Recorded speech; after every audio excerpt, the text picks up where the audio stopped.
तो guys DNS क्या होता है और हमें इसे क्यों जानना चाहिए। अगर आपकी कोई वेबसाइट है या फिर आप किसी वेबसाइट को सर्च करते हैं, आपका ब्राउजर उसे कैसे सर्च करता है, आखिर ये कहां पर स्टोर्ड रहती हैं, डीएनएस इसमें क्या रोल निभाता है और डीएनएस होता क्या है। अगर आपको ये सारा जानना है तो इस वीडियो को अंत तक जरूर देखना, क्योंकि हम इस वीडियो में पूरी बात बताने वाले हैं। नमस्कार दोस्तों, स्वागत है आप सभी का आपके अपने YouTube चैनल कलेक्टिव नॉलेज में। तो चलिए शुरू करते हैं। तो भाई अगर बिल्कुल बेसिक से स्टार्ट करें तो इंटरनेट जो होता है ना, ये ऑटोमेटिकली पूरे वर्ल्ड में कनेक्टेड रहता है। सारी डिवाइसेस जो भी इंटरनेट से कनेक्टेड होती हैं। ये वीडियो जो आप देख रहे हैं ये इसीलिए आप देख पा रहे हैं क्योंकि कहीं ना कहीं हम एक दूसरे से कनेक्टेड हैं, और ये कनेक्टेड जो होती हैं तो इनके लिए एक एड्रेस की ज़रूरत पड़ती है, जिसे हम आईपी एड्रेस कहते हैं, इंटरनेट प्रोटोकॉल एड्रेस। अरे भाई, अब ये आईपी एड्रेस क्या होता है, आपका ये सवाल होगा। तो आईपी एड्रेस एक न्यूमेरिक फॉर्म होती है डोमेन नेम की।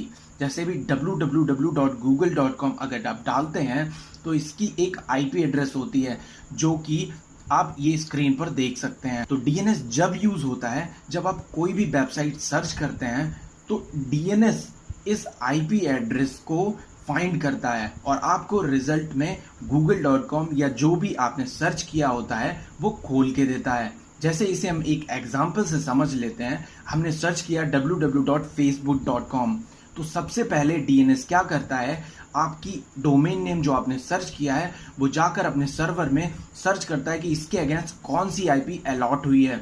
उस आईपी एड्रेस को वो फाइंड करता है और आपके ब्राउजर को समझाता है कि इन्होंने ये सर्च किया है, और हमारा ब्राउजर हमें रिजल्ट में वो खोल कर देता है। तो डीएनएस का कुल मिलाकर काम कन्वर्टर का होता है, जो कि डोमेन नेम को आईपी एड्रेस में कन्वर्ट करके ब्राउजर को समझा देता है। दोस्तों, ब्राउजर हमारी बात नहीं समझता है, वो तो सिर्फ आईपी एड्रेस जानता है। यहाँ तक कि वो ये भी नहीं जानता आप google.com सर्च कर रहे हैं या आप facebook.com सर्च कर रहे हैं, उसे तो बस आईपी एड्रेस पता है और वो उसी से ही सर्च करता है। या अगर आपको हम सीधी लैंग्वेज में बताएं तो अगर आप हैं और कोई स्पेनिश बंदा आपके पास आता है और आपसे बात करना चाहता है और उसे ना इंग्लिश आती है और आपको भी इंग्लिश नहीं आती है और आपको अपनी लैंग्वेज आती है, उस बंदे को अपनी लैंग्वेज आती है, तो क्या आप उससे बातचीत कर पाएंगे? नहीं। तो यहाँ पर ट्रांसलेटर यूज होता है, जो कि आपकी बात को कन्वर्ट करेगा उसकी लैंग्वेज में और उसकी बात को कन्वर्ट करेगा आपकी लैंग्वेज में। तो यही काम डीएनएस का होता है इंटरनेट की दुनिया में। डीएनएस किसी भी डोमेन नेम को आईपी एड्रेस में कन्वर्ट करता है और ब्राउजर को समझाता है कि आखिर इस बंदे ने क्या सर्च किया है। तो हम बात कर लेते हैं कि डीएनएस वर्क कैसे करता है। जब हम कोई भी डोमेन नेम अपने ब्राउजर पर लिखते हैं तो ब्राउजर उसे सर्वर से सर्च करता है और उसे कंपेयर करता है कि आखिर इसके अगेंस्ट कौन सी आईपी एड्रेस अलॉट हुआ है।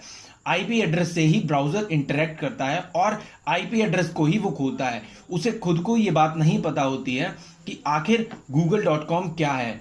वो सीधे google.com की आईपी से इंटरेक्ट करता है और उसका मेन पर्पस आईपी का ही होता है, उसे एड्रेस से कुछ भी मतलब नहीं होता है।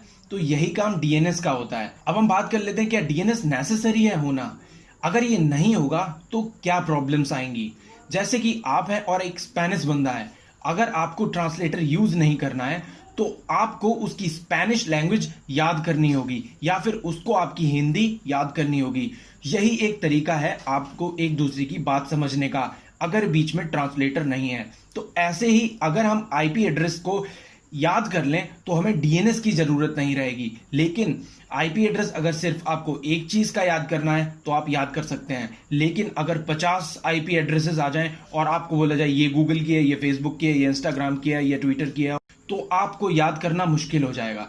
तो यही प्रॉब्लम रहती है डीएनएस के बगैर, और डीएनएस यहीं पर यूज होता है। तो बस दोस्तों, उम्मीद है आपको वीडियो पसंद आई होगी। अगर आपको वीडियो पसंद आई है तो लाइक करिए, ना पसंद आई हो तो डिसलाइक करिए, और अगर आपको कोई सुझाव हो तो नीचे कमेंट में जरूर बताइएगा। और अगर आपको अपनी स्क्रीन पे कोई लाल बटन दिख रहा है जिस पे सब्सक्राइब लिखा हुआ है, तो उस बटन को तोड़ दो और सब्सक्राइब कर दो हमारे चैनल को। Thanks for watching this video.